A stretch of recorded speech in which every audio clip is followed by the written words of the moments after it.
Let us move on to college football, because the college football playoff rankings were revealed on Sunday, and as expected, there was controversy surrounding the list, with some showing their displeasure of the top 4 teams. That would be Michigan at number 1, Washington at number 2, Texas at number 3, and Alabama at number 4. They'll all play for the championship.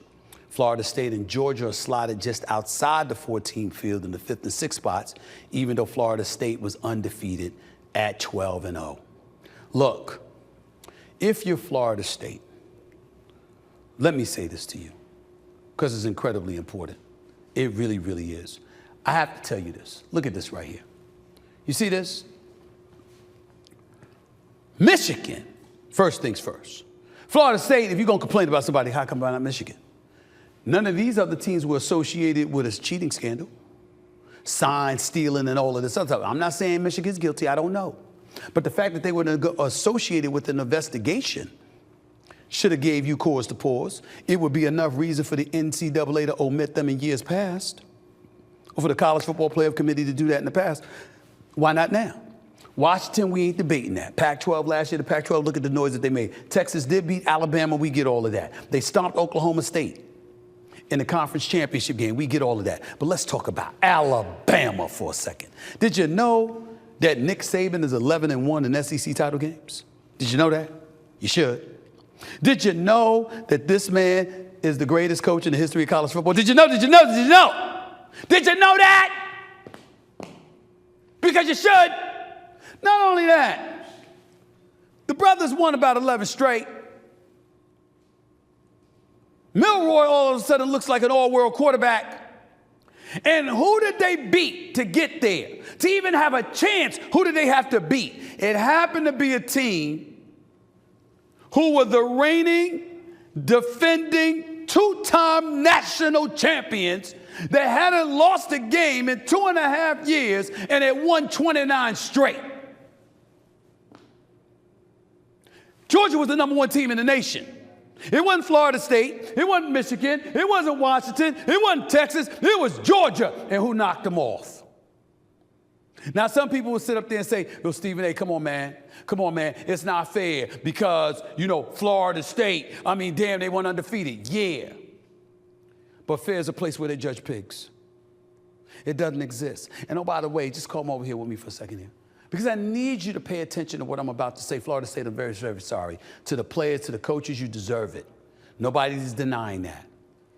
But it ain't Alabama or anybody else's fault that you got 5 power conferences, okay, and only 4 college football playoff berths. Now, next year it increases to 12. Damn it, it should have been sooner. But let's go a step further than that. Let's make sure that we understand something incredibly important in all of this. Florida State loses their star quarterback, Jordan Travis. He goes down. Since then, you won games, particularly against Florida and Louisville, but didn't look that great doing it offensively. Defensively, you could do some things. But last year, TCU walked into a national title game against Georgia and got stomped 65-7. Don't think for one second that that didn't play a role in the committee making their decision. Why do I say that? Because the committee understands. We can't have back-to-back years where a national championship game is compromised because you got a backup quarterback going up against one of those teams.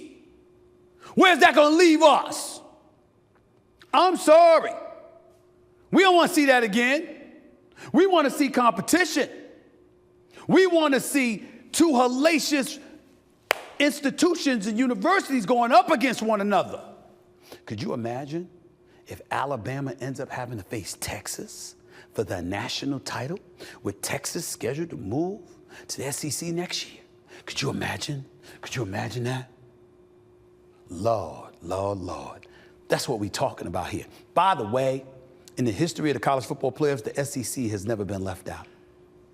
You know why? Because they're the best conference in the country.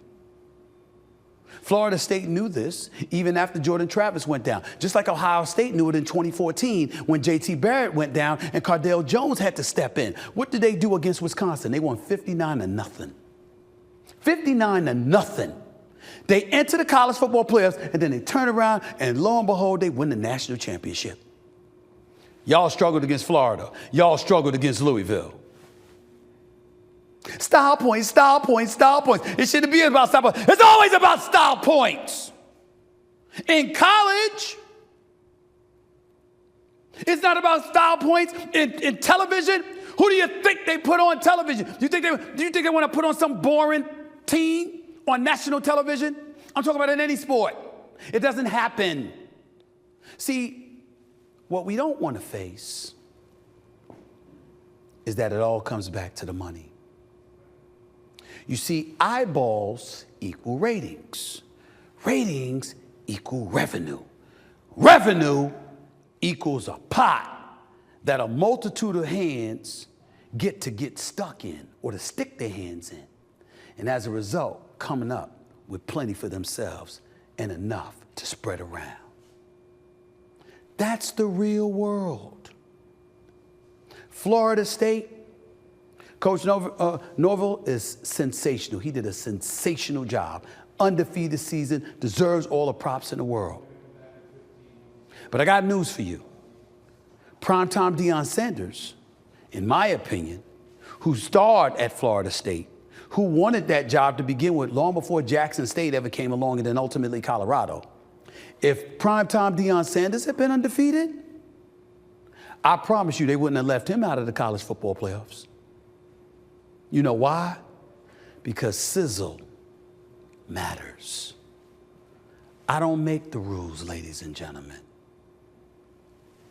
I just express them. But I'll give y'all this much. To those of you out there who are complaining and whining about Florida State getting knocked out of the college football playoffs, you ain't the only one.